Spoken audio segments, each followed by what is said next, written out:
नमस्कार मित्रांनो, पुन्हा एकदा स्वप्ननगरी कोकण या यूट्यूब चॅनलवर सर्वांचं पुन्हा एकदा मनपूर्वक स्वागत। तर मित्रांनो, मागच्या व्हिडिओमध्ये आपण बघितलं कोकणातील भात शेती कशा पद्धतीने केली जाते आणि पावसामुळे शेतीचं नुकसान कशा पद्धतीने झालं ते आपण बघितलं। आता वातावरण शांत आहे, पाऊस पण 4-5 दिवस झाले पडत नाही आहे। तर मित्रांनो, आता आपण बघणार आहोत कोकणातील भात शेती कशा पद्धतीने कापली जाते, तिला वाळवलं जातं, कशा पद्धतीने झोडली जाते, हे सर्व तुम्हाला या व्हिडिओच्या माध्यमातून दाखवणार आहे। तर मित्रांनो, आता मी शेतात चाललो आहे, तर तुम्हाला दाखवणार आहे कशा पद्धतीने कापणी केली जाते, वाळवलं जातं आणि कशा पद्धतीने बांधणी करून ते झोडलं जातं, हे सर्व तुम्हाला या व्हिडिओच्या माध्यमातून बघायला मिळणार आहे।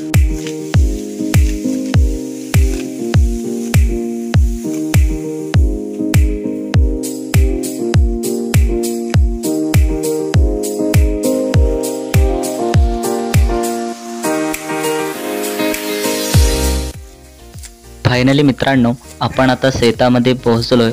तुम्ही बघू शकता कोकणात भात कापणी कशा पद्धतीने केली जाते। नुकतेच 10-15 दिवस होऊन गेलेत।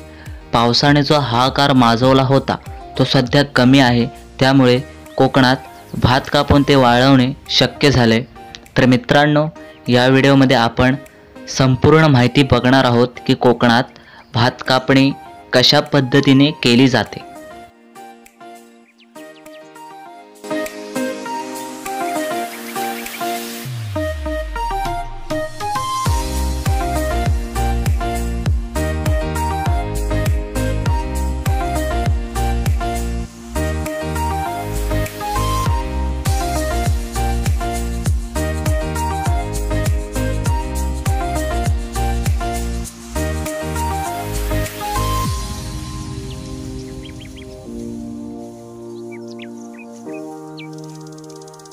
तर फायनली मित्रांनो, भात कापून झालेला आहे। असे एकत्र भात बांधण्याच्या पद्धतीला कवळा असे म्हणतात। तर असे छोटे छोटे कवळे आपण आता दुसऱ्या शेतात घेऊन ते वाळवणार आहोत। तर तुम्ही बघू शकता असे भाताचे छोटे छोटे कवळे दुसऱ्या शेतामध्ये घेऊन जावे लागतात, कारण लवकरात लवकर भात सुकवावे म्हणून। तर तुम्ही बघू शकता पावसाने शेतीचं कशा पद्धतीने नुकसान केलंय याचं जिवंत उदाहरण बघू शकता। अशा पद्धतीने भात शेती करताना भाताचे कवळे घेऊन एका शेतातून दुसऱ्या ठिकाणी वाळवण्यासाठी घेऊन यावे लागतात, कारण ते लवकर सुकावे व त्यांना योग्य ते ऊन लागावे, त्यासाठी असे शेतातून कवळे ठेवले जातात। तर मित्रांनो, तुम्ही बघू शकता भात शेती करताना एका शेतकऱ्याला किती कष्ट करावे लागते। तर मित्रांनो, कोकणात सध्या भात कापणीचा सीझन चालू आहे आणि मोठ्या प्रमाणात ऊन लागते। तुम्ही बघितलंच असेल की कशा पद्धतीने कडाक्याचं ऊन लागतंय भात कापणी। तर मित्रांनो, आता आपण भात कापलेले आहे, आता ते आपण इकडं वाळवण्यासाठी घेऊन येणार आहोत। तर हे जे तुम्ही आता बघताय, हे जे भात आहे ते आता आपण बांधणार आहोत। त्यासाठी आपण जो आता कवला आणणार आहोत, त्यासाठी आता जे वाळवण्यासाठी भात घातले ते आता एका बाजूला ठेवणार आहोत। तर तुम्ही बघू शकता आपण जे कवळे घेऊन आलो, तर त्यांना वाळवण्यासाठी कोकणात कशी पद्धत वापरली जाते, कारण त्यांना योग्य ते ऊन लागावे आणि लवकर सुकावे, त्यासाठी अशा पद्धतीने भात वाळवले जाते।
एका ठिकाणी भात बांधून झालेला आहे, तर आता आपण दुसऱ्या ठिकाणी जे 2-3 दिवसापूर्वी भात वाळण्यासाठी घातलं होतं तर ते आता बांधणार आहोत.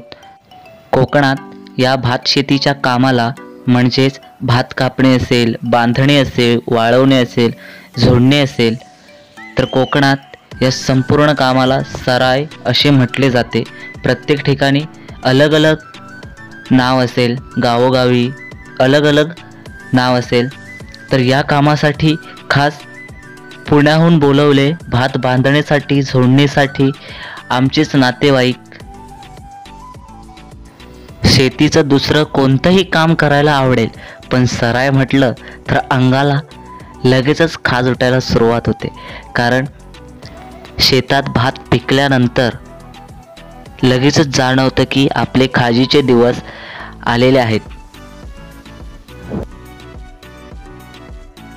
तर कोकणात अशा पद्धतीने भात बांधणी केली जाते. छोटे छोटे कवले करून पेंड्याने बांधले जातात.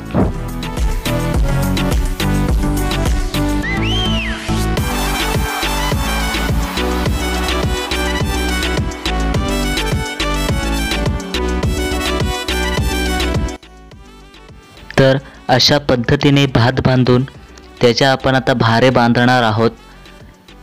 तर ते भारे घेऊन आता आपण भात घेऊन जाणार आहोत.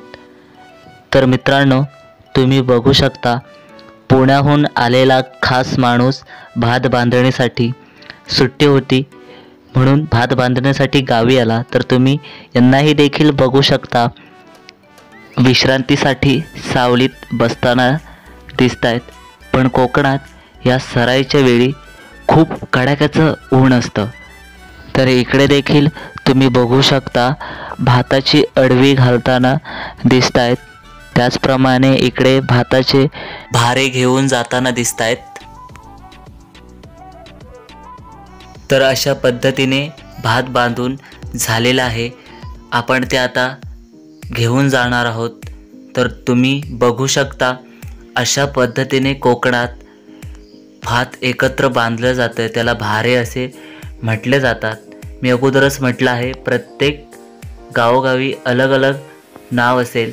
आमच्याकडे याला भारे असे म्हटले जाते.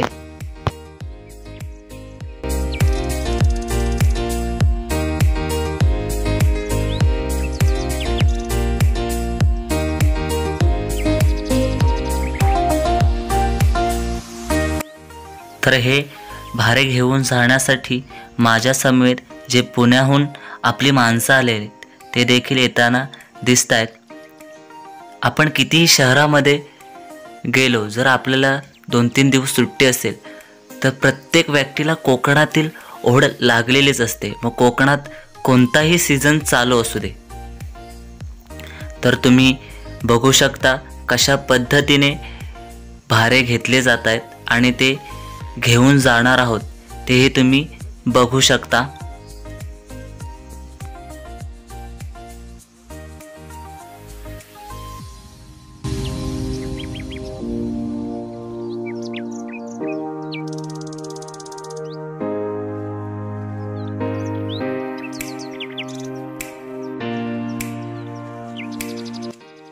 असा हा दिवस बघण्यासाठी प्रत्येक शेतकरी आतुरलेला असतो. वर्षभर मेहनत केल्याच्या नंतर असा दिवस त्याला बघण्यास येतो.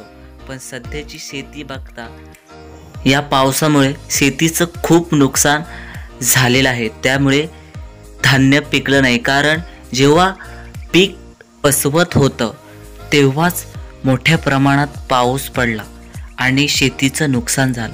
तर देखील तुम्ही बघू शकता अशा पद्धतीने भारे घेऊन ते एका ठिकाणी ठेवले जातात.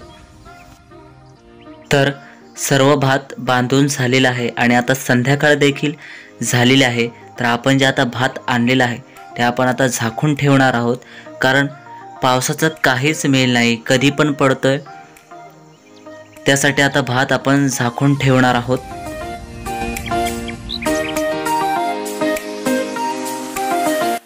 तर मित्रांनो, मी थोडक्यात व्हिडिओ बनवण्याचा प्रयत्न करतोय. तुम्ही बघू शकता कोकणातील भात झोडणी कशा पद्धतीने केली जाते.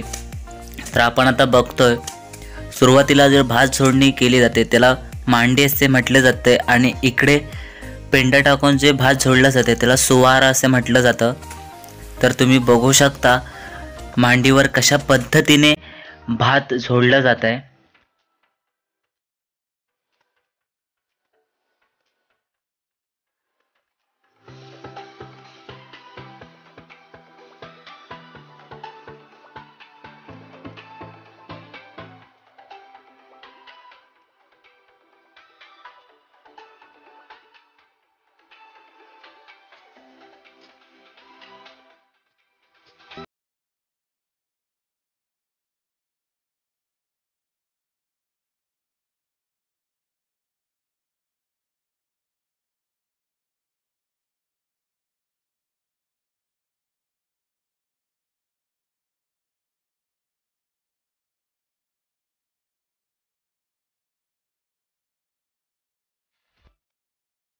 तर मित्रांनो तुम्ही बघू शकता कशा पद्धतीने भात सुवाऱ्यावर झोडलं जातंय।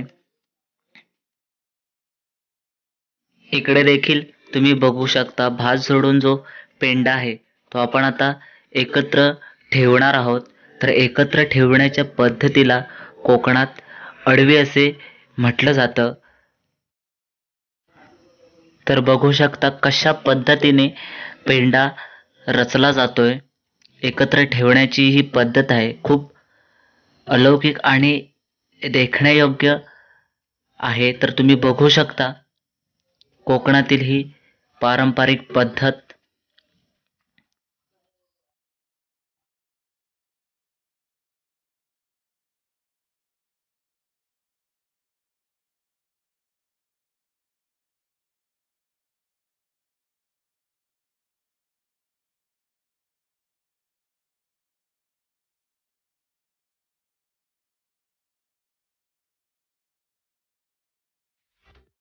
तर फायनली मित्रांनो भात जोडून झालेला आहे। आता आपण बघणार आहोत कोकणातील वारवण्याची जी पद्धत आहे ती कशा पद्धतीने केलं जातं। तर तुम्ही बघू शकता भात झोडून झाल्याच्या नंतर ते कशा पद्धतीने वारवलं जातं जेणेकरून भातामध्ये असणारे घाण नाहीशी केली जाते। तर तुम्ही बघू शकता अशा पद्धतीने भात सोडलं जातं आणि भात वारवल्यामुळे भातातील घाण नाहीशी केली जाते।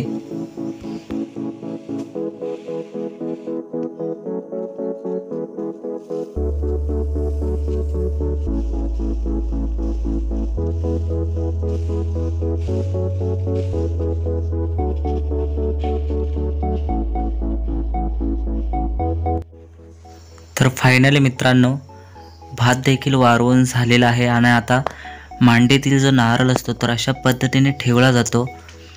ही एक प्रथा आहे, प्रत्येक गावोगावी अलग पद्धतीने असेल आणि अशा पद्धतीने वारवलेला भात पोत्यामध्ये भरून घरी घेऊन जाणार आहोत।